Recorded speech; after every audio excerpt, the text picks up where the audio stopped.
Looking for a chainsaw case for the Milwaukee fuel chainsaw, and I have come up empty. The reason being that 16 inches is a very common chainsaw size, but the length of it from the tip to the front is about 20 inches to the front of the brake. It's about 19 inches if you don't include the brake. So, trying to find a chainsaw case that would accommodate that has been difficult. But not only that, it's also this guard here is a little long at about 11 inches. And so yeah, just finding a chainsaw case that would fit those dimensions. I haven't found very good descriptions online of the chainsaw cases available. So then I remembered I've got an empty, unused 26-inch Milwaukee toolbox, and I thought, I wonder if I could make that into a chainsaw case. So last night at midnight, I decided to do that. Of course, midnight is always the best time to do anything like this. Everybody knows that. So this is their 26-inch case. It's waterproof. It's got these little latches. You open it up and it's got these two bends in it. So you just take those two bends out. Sorry if anyone's ears just died. And then inside you've got a fairly sizable space, but I wasn't certain if it would fit. As you can see there, I cut away this piece right here. That's some support and to hold bottles or whatever kind of tools you might have in here. This used to be my plumbing case, but it got too heavy, so I actually switched over to it's buried back there, sorry.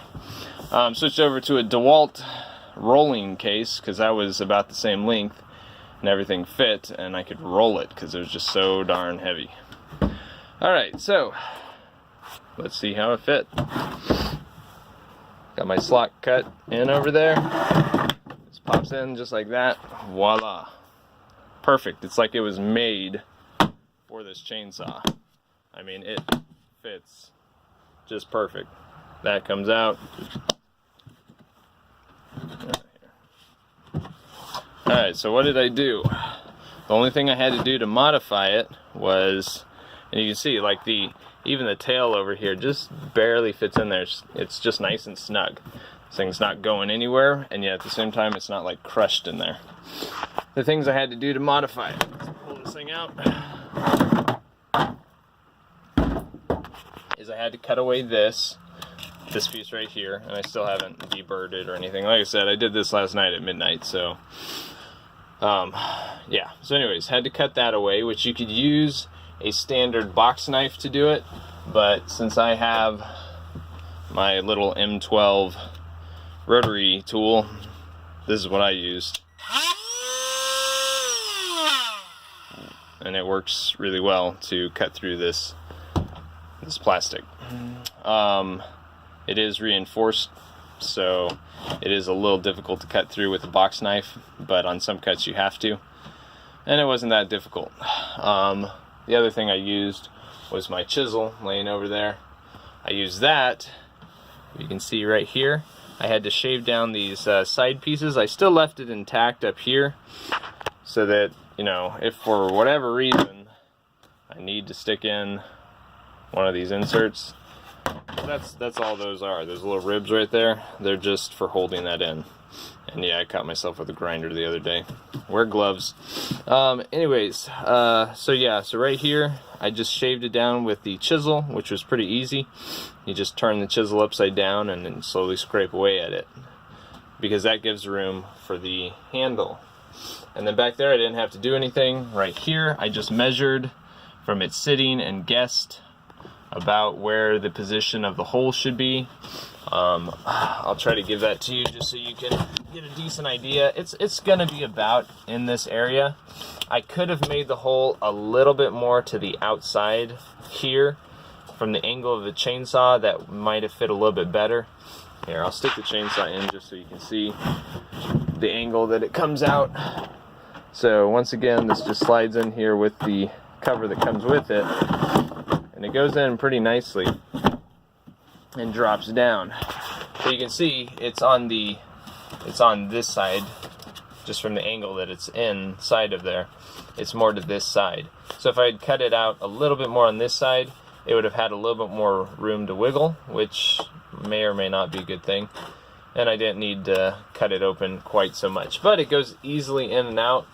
And this part, if water, gets in right here, it's not going to damage anything, because the top of this is totally sealed. If you do not, if you have the break up like this, it will close. Huh, I thought it wouldn't. Anyways, it will close like that.